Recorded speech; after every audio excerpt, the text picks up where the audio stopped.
So we already know that home prices are keeping first-time buyers on the sidelines, but how about the cost of ownership that they don't tell you about? Think maintenance, property taxes, insurance payments.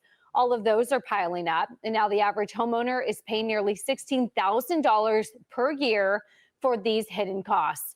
Jackie, I come to you, and you've heard me talk about this before. When I was a homeowner, the value of my home kept going down, but my insurance was going up, my property taxes were going up, my maintenance was going up, and I kept looking at myself like, how is this happening? How is this possible? And I think that's a reality for a lot of people. It has just become a lot more expensive. And so, you know, what used to be a problem of biting off more home than you can chew with respect to your mortgage, for example, you've got to take into account all of these costs as well, especially if we're headed into some potentially rocky times, right? You don't want to see people lose homes or make a bad decision as a result of that.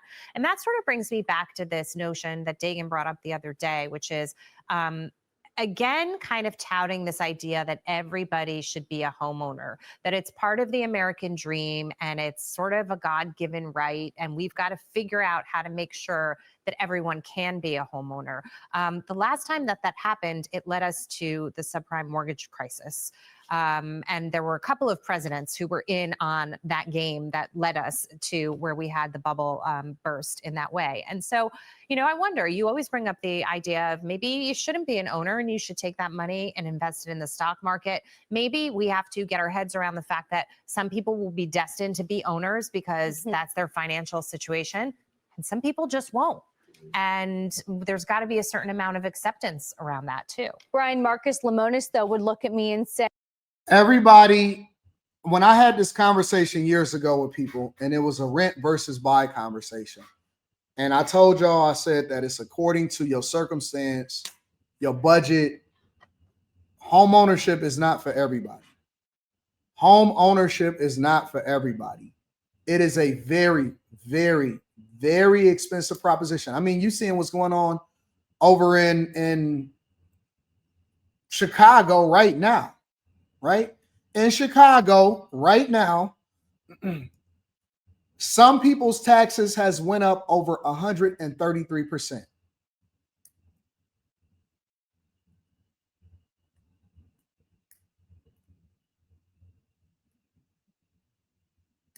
Some people's taxes in Chicago has jumped 1 year to the next 133%. That is more than double.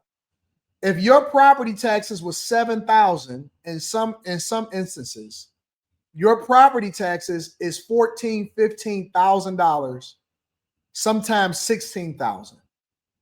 The very next year, that's just property taxes. So what does that mean? That means that if you got your house paid for, which most people in these areas in Chicago don't, then that means that they have a mortgage. In their mortgage, they're going to increase the amount that they're taking out or that they're charging you to keep an escrow so that they can disperse the money for the property taxes. Or if you had an escrow shortage, then they're going to start charging you for that.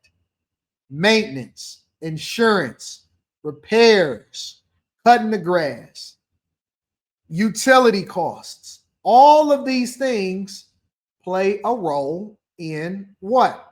It plays a role in home ownership. And when you think about people that say that they are millionaires, or it's a lot of people, when we evaluate somebody as a millionaire, we evaluate their net worth. That means all of their assets minus their liabilities. Are you a millionaire, right? Majority, overwhelmingly, their millionaire status is completely tied to their net worth. It's tied to their homes. So if you ask somebody if you're a millionaire, most of the time they're going to include their home in there. By the time, most people's goal by the time that they retire is to pay off their home so that they don't have as many expenses. And owning a home may not necessarily be for everybody. Being in real estate may not necessarily be for everybody. I think that everybody should be investing in the stock market 100%, but home ownership, it depends on lifestyle. I would never own a home in Florida. I would never own a home in California. I would never own a home in New York, but I would absolutely pick and choose the times that I would go there. And maybe not so much New York at this point. But absolutely, I'll go down to Florida after hurricane season. Come and kick it for 3 to 4 months, rent it out for a little bit, and then go back home, depending on your lifestyle. If you don't have young kids, I think that if people don't have young kids and they're able to get a job where they can be mobile, I think you should pick and choose your place. I think you should live all over the United States of America. If you are in your 20s, 30s, 40s, whatever, and you don't have children, you don't have young kids, and you're able to secure a business or a job that allows for you to be mobile, I would definitely be moving all around the country. But in order for you to move around the country, you can't be tied down to one particular property, because most people look at that as their home, their forever home. They're not moving out of it. They're going to be there for the next 10 to 15, 20 years. Anton, come get these homes in my neighborhood. What neighborhood you stay in? What city you in? Texas and Oklahoma are no go. Hurricane Alley over in Florida, a lot of times you're talking about hurricane season. You know what I'm saying? Tornado Alley. So, everybody is not built for home ownership, and everybody can't do maintenance and all of that stuff.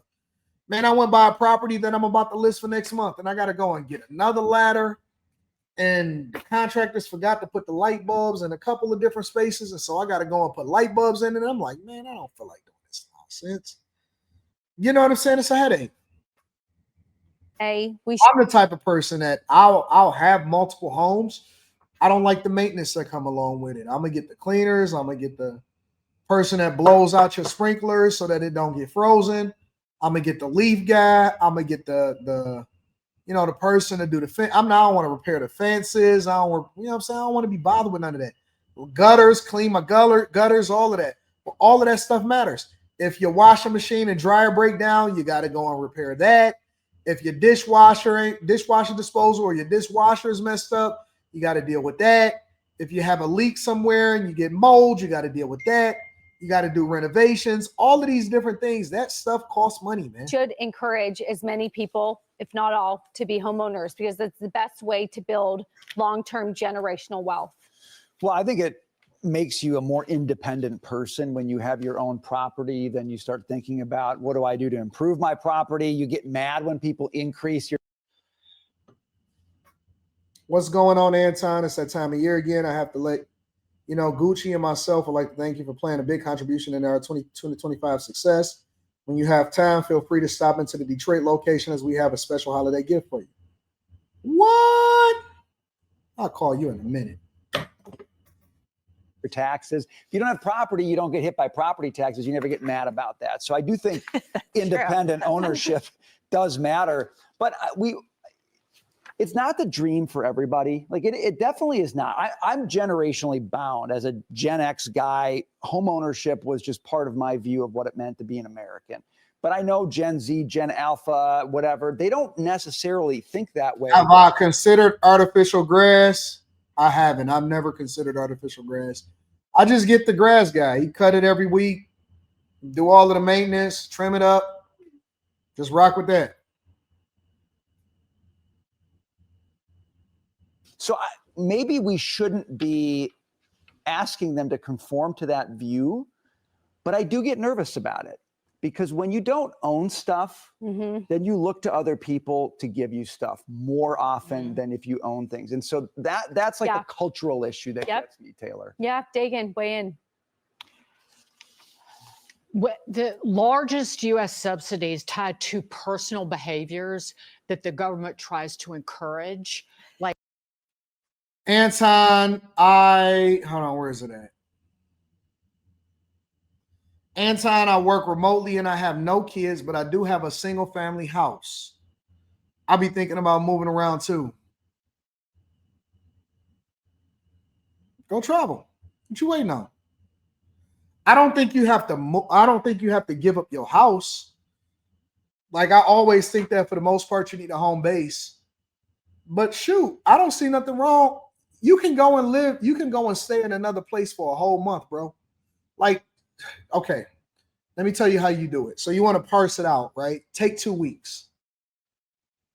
Take 2 weeks, go on Airbnb, right? Or I don't know what your situation is, or if you got points, hotel points, and all of that stuff. Take 2 weeks and pick a place. I used to take a dart, or I used to take a coin, and I would get a map, or I would get on the iPad and close my eyes, spin around twice, and just point to something and go there. That's how I ended up in Milwaukee, and I found out that Milwaukee was dope. Honestly, people just need to get outside. I don't even think about it, bro. When I'm going somewhere or when I want to do something, I just go. I just get up out of here and I go. I don't even think about it, bro. And I just figure out how to make it work. You figure out how to make it work in your budget. And so I think that if you had a budget for that specifically, you would start to make the adjustment. A lot of times people just don't go. But you can get up out of here for $1,000. I ain't even gonna cap. 1K, and you can go and make 1K in a weekend hustling.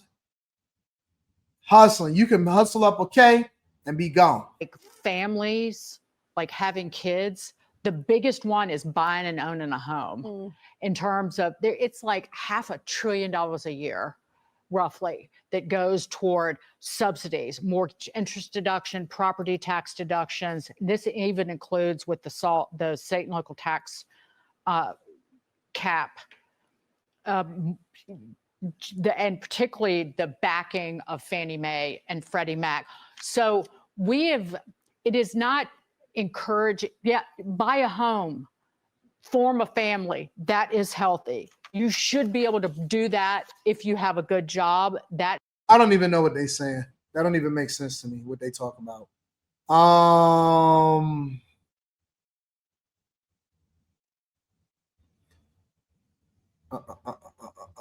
I'm old. I have a huge backyard to feed my deer and turkeys. Life is good. No, I think that's cool.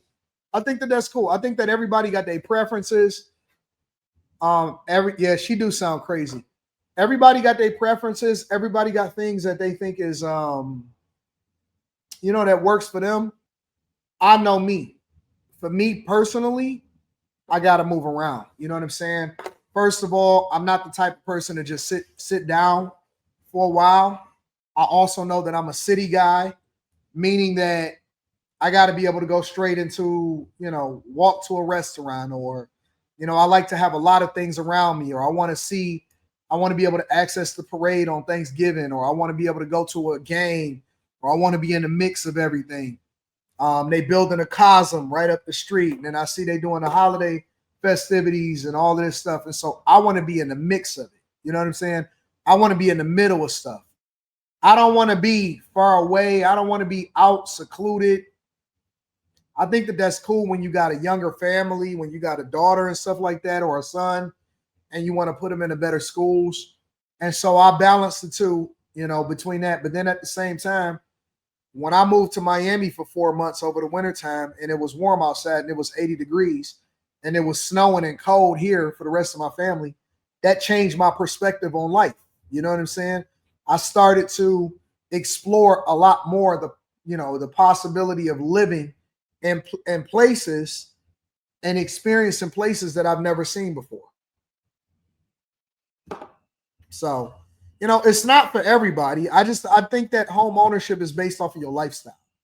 You get a better return on your money in the stock market in most instances.